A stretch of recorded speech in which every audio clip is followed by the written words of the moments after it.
I was asked, "What was the scariest moment that ever happened to you?" With closed eyes, I imagined it over again. The vivid nightmare that has haunted many peaceful slumbers. It happened 18 years ago, and it still holds the same cold embrace of terror. I don't know if it was my age or lack of horror cinema influence that makes it traumatizing. Personally, I feel the reason it terrifies me the most is because it frightened a man who I admire as much as my father, my uncle, who may have seen the worst of war while serving in Vietnam, or the worst of people in his 20-year career as a criminal investigator. I've asked him about these only a few times. Each time without fail he has a small moment of reflection, turns to me and smiles, saying, "The gift of voice is precious. Ugly stories should never taint it." Or Nabhood English equivalent. He was a reserved man, and I've only seen him make a few expressions over the years. Most of the memories I have of him, he's smiling.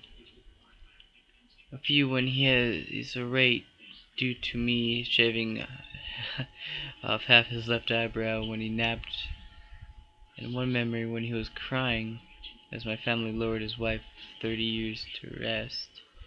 Looking back, I cannot recall ever seeing him express one emotion. Which is why my scariest moments will always be remembered as the night I saw fear. It was December, and the nights were getting colder. It took me more and more firewood to burn to keep the house warm. Nearing the bottom of the woodstack, my grandmother knew the rest wouldn't last the night, so she asked my uncle to fetch more from the mountains. I knew the part of the forest she was referring to with the best wood to burn was at least a 2-hour drive by dirt road, so I didn't volunteer my services. I was situated on the sofa with a cozy blanket, a cup of chocolate milk, and above all else, Mario needed my help saving his girlfriend Pauline from the evil clutches of Donkey Kong. That's right, there was a girl before Peach. And on my brand new Game Boy. Unfortunately for me, my uncle didn't share my sentiment for Pauline's safety, so within the hour we were on our way to the mountains in his 1886 Chevy pickup. I stacked the wood he chopped as fast as I could. Pauline was waiting. The bed was half full and my uncle called out, "That's enough. The sun's setting."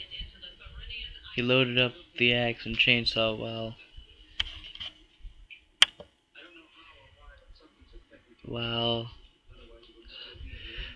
I nursed my splinters.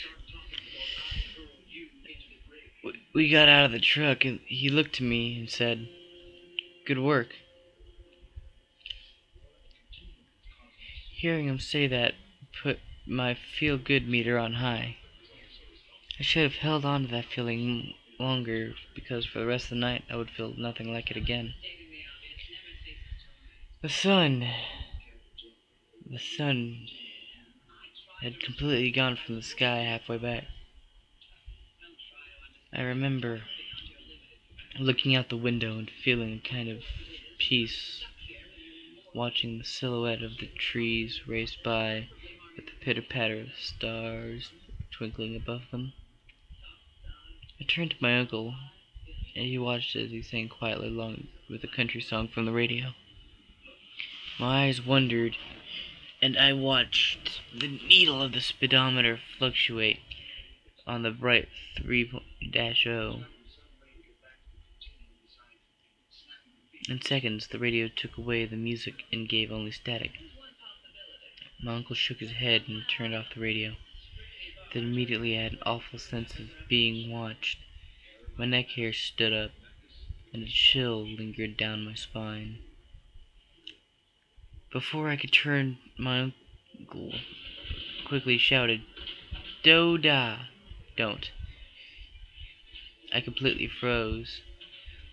My heart felt like it was beating out of my chest. and then it completely stopped when I heard a tap tap from the window by my head.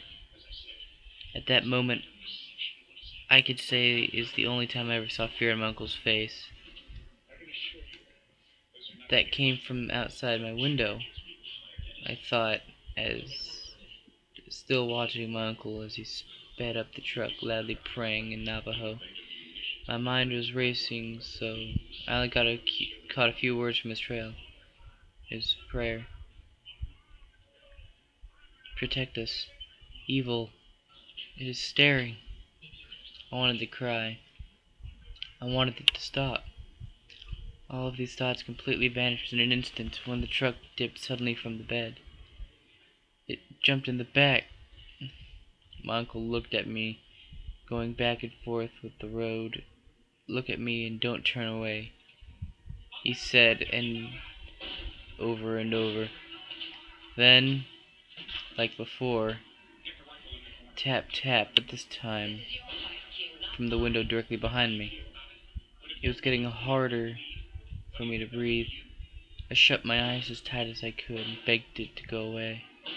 A minute or two passed and the truck dipped again. My uncle looked around and sighed. It became quiet as besides the truck and the road. He looked at me and said, "We will have your father do a prayer in the morning so the evil will forget our faces."